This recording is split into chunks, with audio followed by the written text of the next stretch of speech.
What's up, guys? Nate, in front of you right here.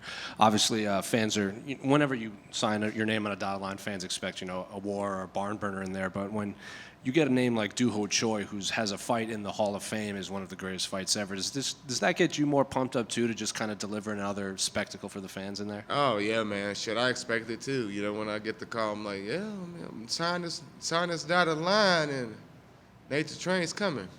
He was in here, and I read an interview earlier this week, and you said maybe he's been a little tentative lately, and I can get the dog out of him. And you were also a little critical of your fight against Dan Ige, and you said you can accept being knocked out if it's an exciting fight. It's kill or be killed in there. And we told Dooho Choi, and he smiled and said, "Good, that's the type of fight I want." So, what are you expecting from him in there? Are you expecting the one that we've seen lately, or the one that you feel you can bring out?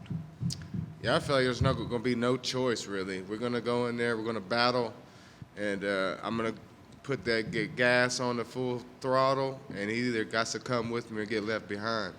You said that he has I think your phrase was he has a laser of a left hand or something in there. And right hand. He's got a great right hand. It's going to come down I think it's going to come down to who could land it the hardest, the fastest, Yeah, well, he's durable, too, though. He said something similar, that he said it's going to be a slugfest in there, and someone's going to have to fall down. So I assume you're not expecting this to reach the judges, and if you do, neither of you are probably going to feel the same after the fight. Expectations is just like it's bad for the mind. I'm just going to go in there and do my thing, and if it becomes great, after we're done with this, all we're going to have is moments and videos. So I hope it's watchable, worthy.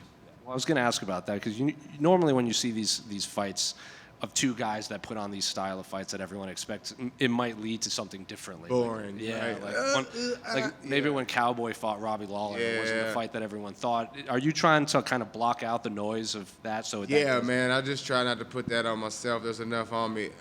It's fighting, We're going to go out there and let it go, and I hope some worth watching down the line comes up of it.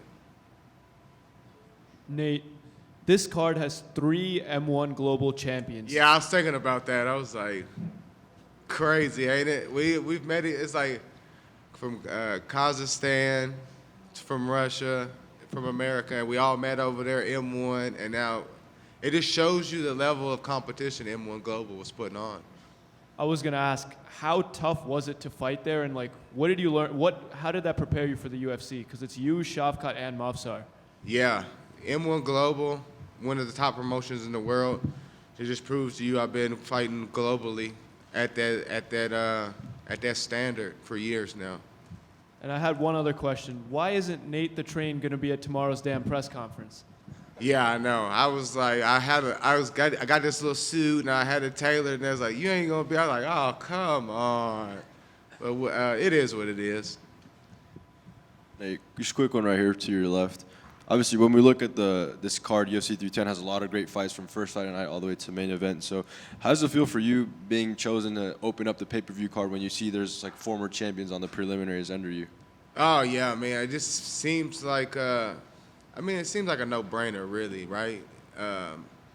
Their fights are going to be good, right? So it makes sense put them on that. That way it draws more people in to come early. You got ex-champions, right? Might as well stack it up. It's the last pay-per-view of the year. And then you're going to start it off with something that, we go out there and both swing like we're supposed to swing. It could be another something worth talking about for the next decade, right? What are Nate the Train's expectations for 2025? Oh, man, I just want to fight. I just want to fight again. I was trying to fight. It must have been bad communication, timing. You know how it is, but everything goes well, healthy. I could get 3 in. Nate right here.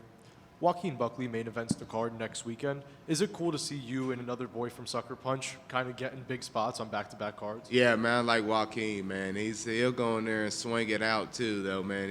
I hope everything goes well for him. So do you feel like it might hurt you in the eyes of some of the new fans because you have a guy like Kai Asakura in the main event of this pay-per-view, and you're fighting a guy that's also from a similar country as Kai? Do you feel like the fans from those countries might see you poorly if they watch you knock out one of their guys? I don't know. You talking about Japan versus Korea? It's the two. I mean, not the same. They're Asian, but it's totally different. But I mean, that really doesn't matter. Fans, real fans, will like fighting. Nate, is this going to be one of those fights where if you don't lose, you're going to win? That's exactly what I was thinking when it was like, damn, if he don't get me, I'm gonna get him. You know, that's my style. You know, most of the fights I've lost, I had to get got. You know what I mean? Usually, if it goes to the end, I win, as long as I let it go, right? So I just got to go out there and let it go, and it's gonna be my night.